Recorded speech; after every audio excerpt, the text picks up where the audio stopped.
Gotta say, these two episodes really gave me a good laugh.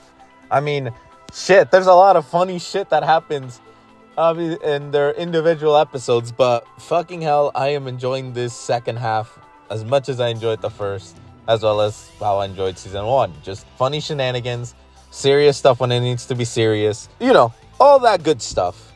But let's go over episodes 15 and 16 of The Devil's a Part-Timer Season 2.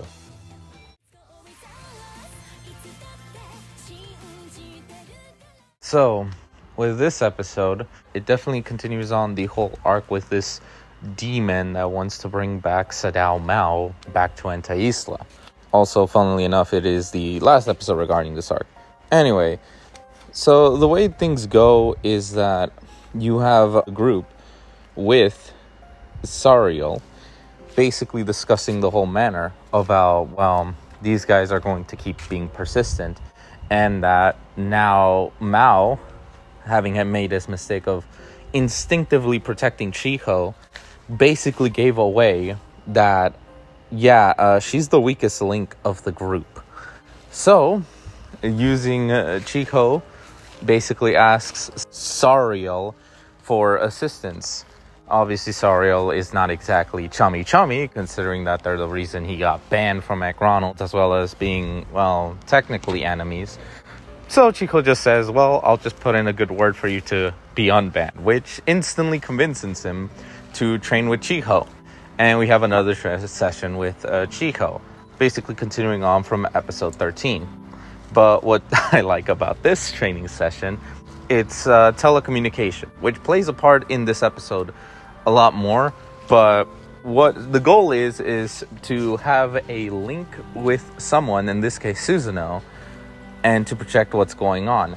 What Susanoo does is what you'd expect from Chiho. Basically, talking about her emotions with Mao would cause her to overload and completely just nearly kill Susanoo's, or drive her almost mad, considering how much she probably screamed through the mental connection and almost lost her mind. As everyone's coming back, they end up in confronting the manager, and not in a bad way, but she definitely notices Sariel and is very aggressive towards him. Rightfully so, considering how much of a creep he's displayed towards her. Anyway, though, she does talk about her dream of wanting to make a cafe, basically making the caffeine, all the coffees that every customer likes, kind of brought back a dream that she once had. What's interesting is she eventually does allow Sariel to come back, to be unbanned. But if he does anything more creepy, he is basically getting a lawsuit. Not something any normal human wants to deal with, but I doubt Sariel even gives a shit about that. Moving on, we do have Mao and Chiho basically going to the training thing. Mao being teleported away from reality to speak with the boy that is basically the same type as Alice Ramos. Though he is curious on why Mao is not invading, basically, because, you know, Mao could literally dominate the world on his own with Alciel by his side and obviously Lucifer by his side. Like, literally, he could do it. And Mao gives an interesting thought.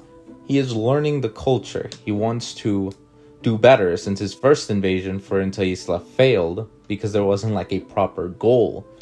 Basically, this ties into what happens later into the episode, where he talks about the yen, how the money, which unironically it is also a real world thing, money speaks, money talks, money rules the world.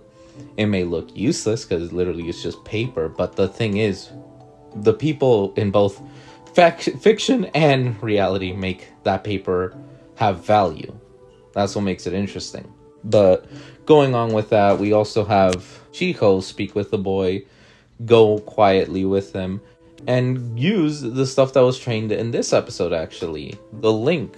Since Mao was looking for Chiho since she randomly disappeared, Emmy and the others noticed this and started looking as well. Sariel, with his ability, was able to somewhat pinpoint where Chiho is, and obviously Chiho's link helped. But she was curious why Mao invaded Enta Isla through a third party, trying to basically stall as well as trying to learn more about Mao. She doesn't get much information, but she definitely gets him talking long enough to where Mao has to step in. where he uses a lot of the celestial force, as you may. And yeah, basically this was one hell of an experiment because it paid off, since he basically went back to his King Satan mode and basically just gave some energy, showed that yeah, he is still competent, trying to avoid causing more demons from Entaisla to keep coming into Earth, since that keeps being a nuisance for everyone. So everything ends more or less peacefully, with Mao basically declaring the new quote-unquote 4 generals, with Alciel and Lucifer being the obvious 2. We have Susanoo with her ability of just knowledge and wisdom, Emmy with her power, and then Chiho with the ability to make any person an ally, which obviously makes it question why the hell did he set 4. And yeah, you'd expect Susanoo and Emmy to not be happy with this, while Chiho is obviously just dozing and happy because, you know, Mao basically acknowledged her as something higher. Not the point. Point is that he's crazy. And even then, he's trying to repair he understands that Emmy is having trouble on how she should treat him, a friend or a foe. So he wants to make the slate clean. However, he's trying to accidentally riz her up, which obviously Serial noticed that, and so did Emmy and Chiho. I do not know if Mao is intentionally doing this or not. It seems he's unintentionally doing this, but it definitely makes Chiho ridiculously jealous, and it made me laugh quite a bit. But as an episode, gotta give it another 10 out of 10. It definitely is one of my favorites. If it can make me laugh as much as it freaking did, I gotta give it quite a high score. Now, off to the next one.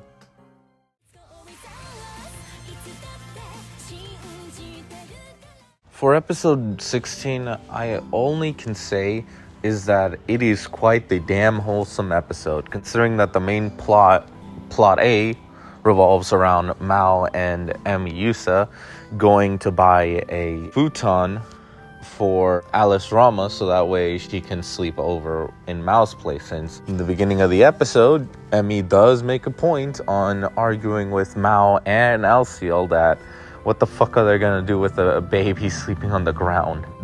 And then it goes into how basically they try not to buy stuff like that, considering that they want to bring everything that they get into Entaisla, and a demon in a futon would not work properly. It is kind of funny, I won't lie.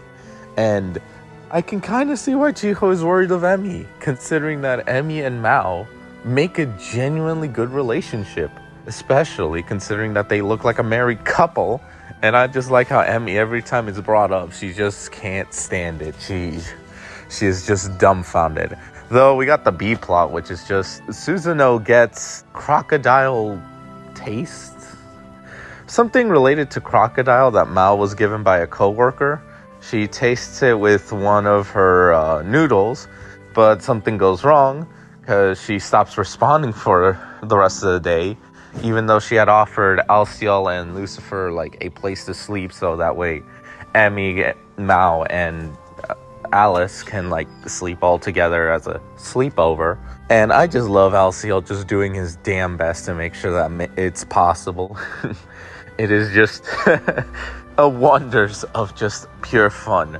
Though at the end of the episode, it's just revealed that Susanoo had ended up dirtying her kimono, her favorite kimono, and it just put her into an intense shock, which is just really Susanoo, you can be very scary at times, but you can just be cute and silly at times. But what caught my attention is just throughout the episode, I'm like, when the fuck is Chiho gonna find out about this? Because we all know how she's gonna react. And sure fucking enough, the moment that Alice Ramos tells Chiho what's going on, or at least a version of it, she starts losing her goddamn mind. Which at this point, it's part of the course with her, considering that she's just so in love with Mao that anything that could threaten that will cause her to kind of have a mental breakdown. Overall, 8.5 out of 10. It's not the strongest episode, but it is a funny episode. And, well, oh man, just, I can't help but just laugh at whenever Chiho just loses her goddamn mind.